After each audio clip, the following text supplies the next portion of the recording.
Okay, so for the third example, I'm going to do a slightly different function here. Let's consider the function that is x minus sine x. And, oops, so this is example 3.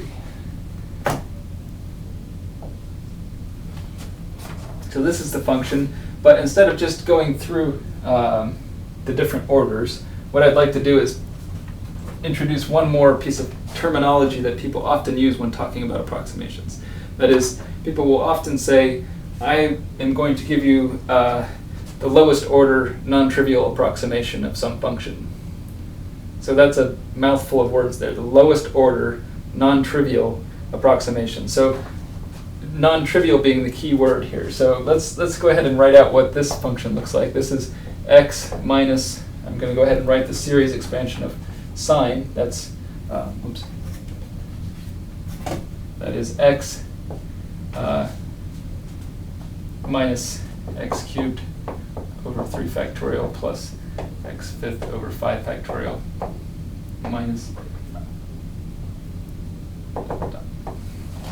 So obviously this x cancels with that x, and then we have a sign change for the rest of these terms, so we have a x cubed over 3 factorial minus x to the fifth over 5 factorial plus x7 over 7 factorial. Okay, that's x minus sine x, fine. Now, if our goal is to write down the first order, or the first, not the first order, I misspoke, the first non-trivial, let's write this a little differently. The lowest order, that's what I want to say. The lowest order non-trivial approximation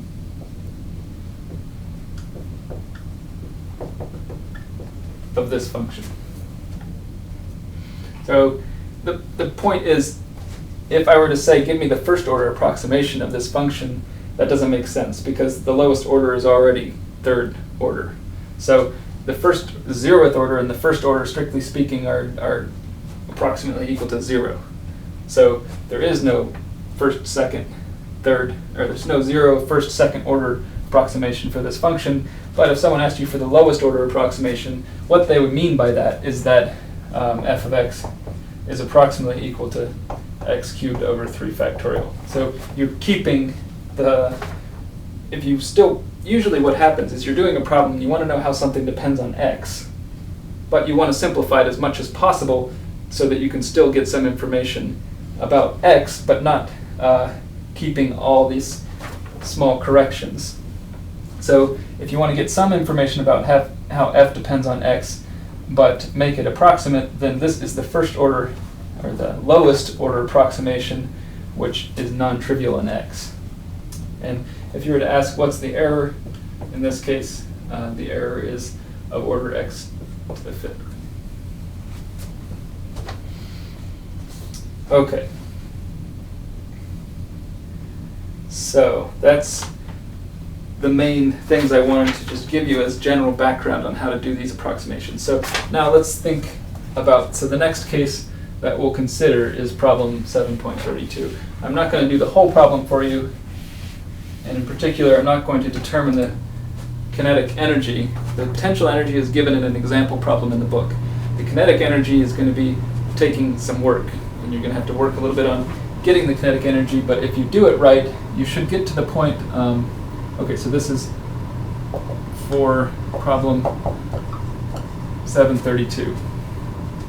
You should get to the point in that problem where you have a Lagrangian which looks like this. If you've computed your kinetic energy correctly, then you'll get to a point that looks like this. And I've already done some simplification to get to this point, so it will take some work to get here.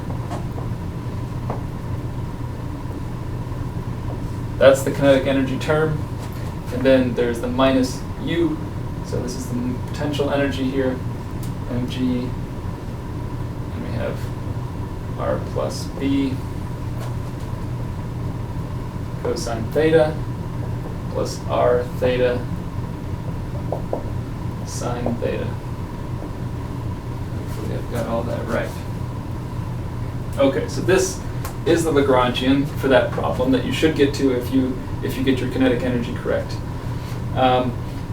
Okay, so really, and then the book problem tells you to approximate the Lagrangian for small angles.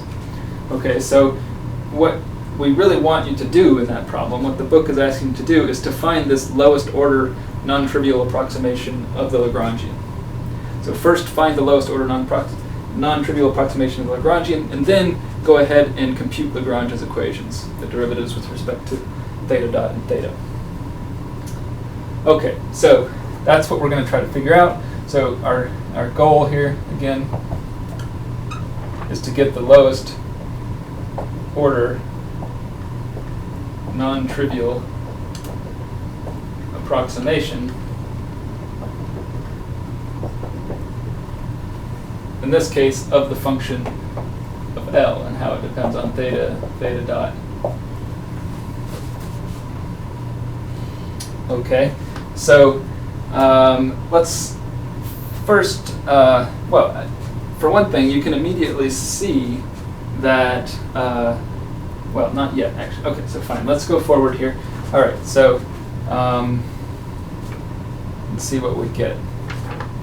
So let's write out this term first here. So I'm going to rewrite this term up above it.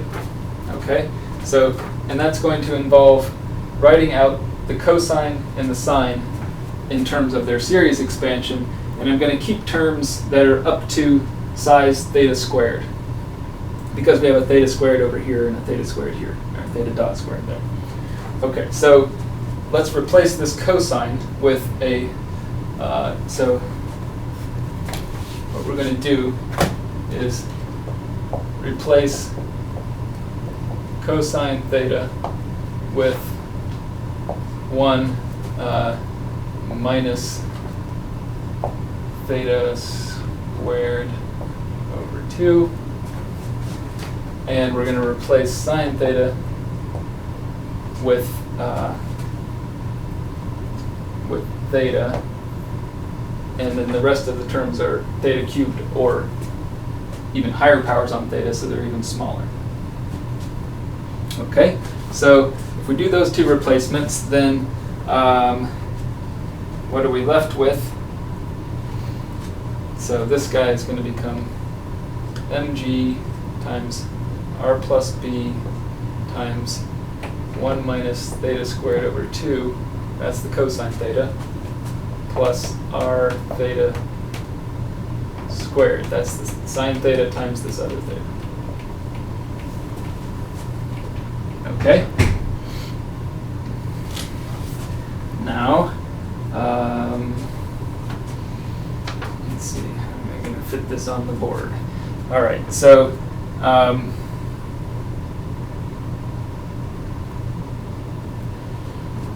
and I'm going to go ahead and multiply out these terms too here. So, okay, let's rewrite the Lagrangian. We have the m theta dot squared times phi of 6b squared. Then the second term here is going to be an m r squared theta dot squared theta squared over 2. That's the kinetic energy part. And then let's start writing this one out.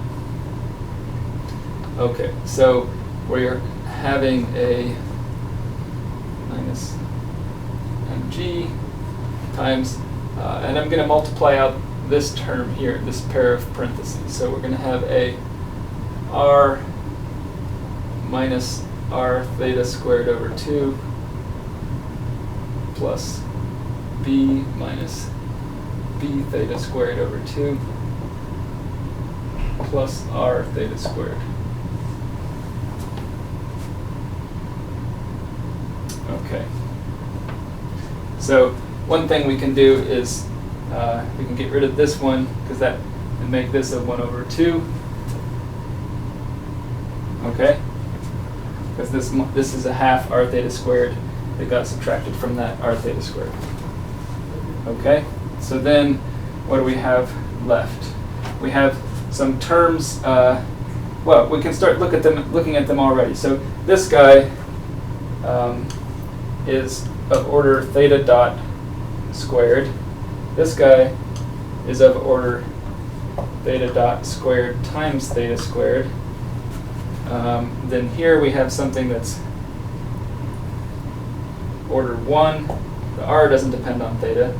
Here we have another one that is order 1. This one is order theta squared. And this one is also order theta squared. So we're almost ready to start throwing out some terms because they're small. But the main thing we have to do now is to decide if theta, how does theta dot compare to theta? In other words, we're making the approximation that theta is small, but what does that imply about theta dot? And in general, it doesn't imply anything. If you have some time derivative of some variable that's small, that doesn't imply that the time derivative is small. It depends on how fast it's changing, or whether or not the time derivative is small itself. But in this problem, this is a problem about oscillations. You have this block that's wobbling on top of a sphere. So it's an oscillations problem. For oscillations problems, so note, this is important, then that for oscillations,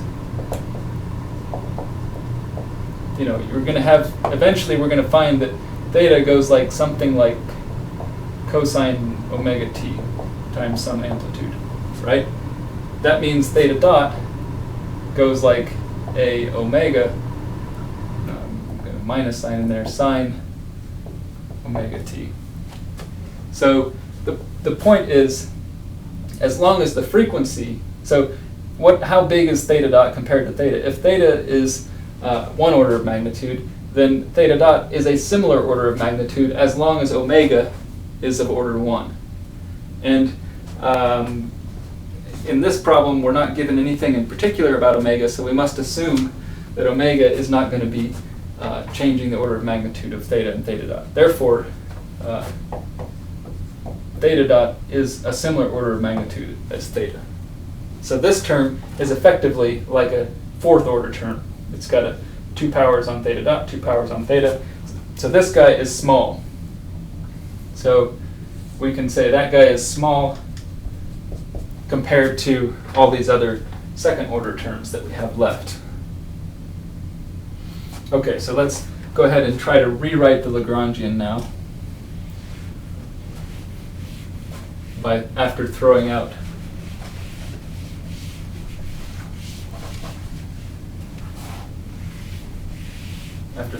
that 4th order term. And what we have left is, okay, L, so this term we keep, that's the m theta dot 5/6 b squared, 5/6 b squared. This term we throw out because it's 4th order, much smaller than the others. Then we're left with mg, and let's see, we have an r plus b plus an r minus b theta squared over 2. That's just combining these last 2 terms together. Okay, so that is now a Lagrangian that is approximated. So this is an approximate Lagrangian that's accurate up to 2nd order in theta and theta dot. And at that point, you can go ahead and use Lagrange's equations. So you take that approximate Lagrangian. To finish problem 7.32, you take this Lagrangian and apply Lagrange's equations. That is, you take this guy and feed it into your usual Lagrange's equations.